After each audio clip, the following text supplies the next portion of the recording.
வணக்கம். இன்னைக்கு ஒரு ஆச்சரியமான விஷயத்த பத்தி பேச போறோம். ஞானம்னா என்ன? அது எங்கோ தூரத்துல இருக்குன்னு நாம நினைக்கிறோம், இல்லையா? ஆனா, அது நமக்குள்ளேயே நம்ம கண்ணுலயே இருக்குன்னு சொன்னா நம்புவீங்களா? ஆமாங்க. இந்த ஆழமான ஆன்மீக ரகசியத்தை தான் நாம இப்போ பார்க்க போறோம். வாங்க.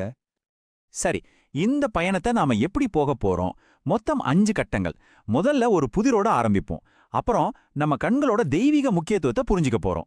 அதுக்கப்புறம் இதுக்கு குருவோட வழிகாட்டல் எவ்வளவு முக்கியம், இதுக்கான தியான முறை என்ன, இதோட கடைசி பலன் என்னன்னு ஒன்னொன்னா பார்க்க போறோம். வாங்க, நம்ம முதல் கட்டத்துக்குள்ள போலாம். இது பேரு கடவுளின் திருவடிகள், ஒரு புதிர். ஆமா, ஆன்மீக பாதையில இருக்கிற பல பேர் தேடுற ஒரு கேள்விக்கு விடைய கண்டுபிடிக்கிற ஒரு முயற்சியில இருந்து தான் நம்ம இந்த உரையாடலை ஆரம்பிக்க போறோம். இப்ப நம்மளோட தேடலோட மையமான கேள்வி இதுதாங்க. நம்ம உடம்புல இறைவன் திருவடி எங்க இருக்கு? ஆன்மீக நூல்கள்லாம் சொல்லுதே, அந்த தெய்வீக திருவடி உண்மையில நம்ம உடம்புல எந்த இடத்துல இருக்கு? பார்க்கறதுக்கு இது ஒரு சாதாரண கேள்வியா இருக்கலாம், ஆனா இதுக்குள்ள இருக்கிற பதில் ரொம்ப ரொம்ப ஆழமானது. அதுக்கான பதில் எங்கேயோ இல்ல, ரொம்ப ஆச்சரியமா நமக்கு மிக அருகிலேயே இருக்கு. நம்ம தலைக்குள்ள இருக்கிற அந்த உயிர் தான் இறைவன். அந்த இறைவனோட திருவடி வேறெங்கேயும் இல்ல, நம்ம கண்கள் தாங்க. ஆமா, நம்ம 2 கண்கள் தான். இதுதான் இந்த ஞான பாதையோட முக்கியமான கருத்து. நம்ம கண்கள் தான் அந்த தெய்வீக சக்திக்கு நேரடியான ஒரு நுழைவாயில் மாதிரி. சரி, ஓகே. கண்கள் தான் இறைவனோட திருவடின்னு சொல்றோம். அப்போ அதோட ஆழமான அர்த்தம் என்னவா இருக்கும்? வாங்க, நம்ம 2வது பகுதியில இந்த உருவகத்துக்கு பின்னாடி இருக்கிற அந்த ஆழ்ந்த உண்மையை என்னன்னு தெரிஞ்சுக்கலாம். திருவடி தவம்னா என்ன தெரியுமா? ரொம்ப சிம்பிள். நம்ம மனசு அங்க இங்க அலைப்பாயுது இல்லையா? அந்த மனச அது எங்கிருந்து கிளம்புதோ, அதாவது நம்ம கண்மணியோட வாசல்லையே அங்கே நிறுத்தி வைக்கிறதா இந்த தியானம். நம்ம எண்ணங்கள் உருவாகிற இடத்துலயே அதை பிடிக்கிறது. ஆன்மாவோட ஒளி பிரகாசிக்கிற இடமே அதுதான். இங்க ஒரு ரொம்ப சுவாரஸ்யமான விஷயம் இருக்கு. பல ஞானிகளும் சித்தர்களும் இந்த தெய்வீக நுழைவாயில நேரடியா சொல்லாம சில குறியீட்டு பேர்கள், அதாவது பரிபாஷைகள் மூலமா சொல்லிருக்காங்க. இப்ப பாருங்க, சூரியன், சந்திரன், 8, 2, ஆ உ, சிவம் சக்தி, சங்கு சக்கரம், கண்ணன் கண்ணம்மா, இந்த மாதிரி வர்ற எல்லா பெயர்களுமே நம்மளோட 2 கண்களை தான் குறிக்குது. எவ்வளவு ஆச்சரியமா இருக்கு பாருங்க. சரி, இதெல்லாம் கேட்க நல்லா இருக்கு. ஆனா இந்த ஞான பாதையில நாம தனியா பயணிக்க முடியுமா? நிச்சயமா முடியாது. இதுக்கு ஒரு வழிகாட்டி கண்டிப்பா தேவை. நம்மளோட 3வது பகுதி இந்த பயணத்தை ஆரம்பிக்கிறதுக்கு முன்னாடி என்னென்ன படிகள் தேவையில நமக்கு விளக்கப் போகுது. அந்த உண்மையான பயிற்சிய ஆரம்பிக்கிறதுக்கு முன்னாடி 2 முக்கியமான விஷயங்கள் இருக்கு. அதுதான், ஒன்னு உபதேசம், இன்னொன்னு தீட்சை. உபதேசம்னா என்ன? ஏதோ கிளாஸ் எடுக்கிற மாதிரி இல்ல. இது ஒரு தெளிவான புரிதல். அதாவது இறைவன் யார், நான் யார், நம்ம உயிர் எங்க இருக்கு, ஏன் நம்மால உண்மைய பார்க்க முடியல, சும்மா இருக்கிறதுனா உண்மையிலே என்ன அர்த்தம், இந்த மாதிரி அடிப்படையான கேள்விகளுக்கு உறுதியான தெளிவான பதில்களை பெறறதுதான் உபதேசம். அடுத்து தீட்சை. இந்த வார்த்தையிலேயே அதோட அர்த்தம் ஒளிஞ்சிருக்கு பாருங்க. தி அக்ஷய்.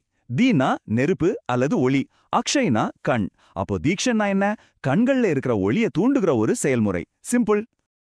இங்கேதான் ஒரு உண்மையான ஞான சத்குருவோட பங்கு ரொம்ப ரொம்ப முக்கியமா இருக்கு. அவங்க என்ன பண்ணுவாங்கன்னா, தன்னோட கண் ஒளிய வச்சு ஷீடனோட கண்ணுல தூங்கிட்டு இருக்கிற அந்த ஆன்ம ஒளிய தட்டி எழுப்புவாங்க. இந்த தீட்சை கிடைக்காம உண்மையான தவத்தை ஆரம்பிக்கவே முடியாதுன்னு சொல்றாங்க.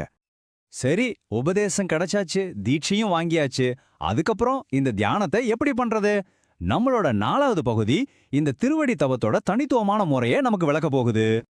முதல்ல ஒரு விஷயத்த தெளிவா புரிஞ்சுக்கணும். இந்த தியானம் மத்த தியான முறைகள் மாதிரி கிடையாது. இதுல மந்திரம் சொல்றது, பூஜை பண்றது, யாகம் பண்றது எல்லாம் கிடையாது. கண்களை மூடி உட்காரவும் வேண்டாம். ஏன், மூச்சு பயிற்சி கூட தேவையில்லை. அப்போ இது என்னதான்? இது கண்களை திறந்து செய்யற ஒரு தியானம். நம்ம மனச நம்ம கண்மணில இருக்கிற ஒளியில குவிக்கிறது. நம்ம விழிப்புணர்வை நம்ம கண்கள்லயே அதிகப்படுத்துறது. சுருக்கமா சொன்னா, ஆன்மாவோட தூங்கிட்டு இருக்கிற ஒளியை எழுப்புறது. வள்ளல் பெருமான் இது ரொம்ப அழகா சொல்லியிருக்காரு. நினைந்து நினைந்து உணர்ந்து உணர்ந்துன்னு. இதோட அர்த்தம் என்னன்னா, இது ஒரு தடவை செஞ்சுட்டு விட்டுற விஷயம் இல்ல. இது ஒரு தொடர்ச்சியான உணர்வு நிலை. நம்ம கண்கள்ல இருக்கிற அந்த தெய்வீக இருப்ப இடைவிடாம தொடர்ந்து உணர்ந்துகிட்டே இருக்கணும். அதுதான் விஷயம். ஞானிகள் சும்மா இருன்னு சொல்றத நாம தப்பா புரிஞ்சுக்கிறோம். சும்மா இருக்கிறதுனா நாம் ஒன்னும் செய்யாம சோம்பேறியா இருக்கிறதில்ல. அதோட உண்மையான அர்த்தம், இறைவன் திருவடியான நம்ம கண் ஒளிய உணர்வோட, விழிப்புணர்வோட இடைவிடாம பத்திக்கிட்டு இருக்கிறது. இதுதாங்க உண்மையான தவம், உண்மையான சும்மா இரு. சரி, இந்த பாதையில இவ்வளவு தூரம் பயணம் பண்ணா கடைசியில என்னதான் கிடைக்கும்? வாங்க, நம்ம இறுதி பகுதியில இந்த பயிற்சி மூலமா நமக்கு கிடைக்க போற அந்த மிகப்பெரிய மாற்றத்தை பத்தி பார்ப்போம். தீட்சை வாங்கின ஒருத்தரை திவிஜன்னு சொல்லுவாங்க. திவிஜன்னா என்ன தெரியுமா? 2 முறை பிறந்தவர்னு அர்த்தம். ஆச்சரியமா இருக்கா? முதல் பிறப்பு நம்ம அப்பா அம்மா மூலமா இந்த உலகத்துக்கு வர்றது. ஆனா 2வது பிறப்பு ஒரு ஞான சத்குரு மூலமா நடக்குது. இதுதான் உண்மையான ஆன்மீக மறுபிறப்பு. இதத்தான் சித்தர் மரபுல அகத்திய மகரிஷி மாற்றி பிறக்க வகையறிந்தாயில்லைன்னு சொல்றாரு. அதாவது நீ வேற மாதிரி பிறக்கிறதுக்கான வழியை இன்னும் தெரிஞ்சுக்கலையேன்னு சொல்றாரு. இந்த ஆன்மீக மறுபிறப்பு எவ்வளவு முக்கியம்னு இதுலயே புரியுது. இன்னொரு ஆச்சரியமான விஷயம் என்னன்னா, இதே கருத்து பைபிள்லயும் இருக்கு. மறுபடி பிறவாதவன் பரலோக சாம்ராஜ்யத்துல பிரவேசிக்க மாட்டான்னு பைபிள் சொல்லுது. அப்ப பாருங்க, இந்த ஆன்மீக மறுபிறப்புங்கிறது ஒரு குறிப்பிட்ட மதம் கலாச்சாரத்துக்கு மட்டும் சொந்தமானதில்ல, இது ஒரு உலகளாவிய ஞானம். அப்போ இந்த முழு பயணத்தையும் ஒரு தடவை சுருக்கமா பாப்போமா? முதல்ல பெத்தவங்களால நமக்கு மனித பிறப்பு கிடைக்குது. 2வது ஒரு ஞான சர்க்குரு மூலமா மறுபிறவை எடுத்து த்விஜன் ஆகுறோம். 3வது ஒழுக்கத்தோட திருவடி தவத்தை தொடர்ந்து பயிற்சி பண்றோம். 4வது ஞானத்தோட இறுதி நிலையை அடைஞ்சு இறைவனை சேர்றோம். இது ஒரு தெளிவான படிப்படியான ஒரு பாதை. ஒரு காலத்துல இப்படி பரிபாஷையில மறைச்சு வைக்கப்பட்டிருந்த இந்த ஞானத்தை இப்போ ஞான சத்குரு சிவசெல்வராஜ் ஐயா அவர்கள் ரொம்ப எளிமையா எல்லாருக்கும் புரியற மாதிரி விளக்கி சொல்லியிருக்காரு. இந்த பாதையில நீங்க பயணிக்க விரும்பினா அதுக்கான திருவடி தீட்சை தங்கஜோதி ஞானசபை மூலமா மட்டும்தான் கொடுக்கப்படுது. மேலதிக விவரங்களுக்கு திரையில தெரியற எண்களையோ அல்லது அவங்களோட இணையதளத்தையும் நீங்க அணுகலாம்.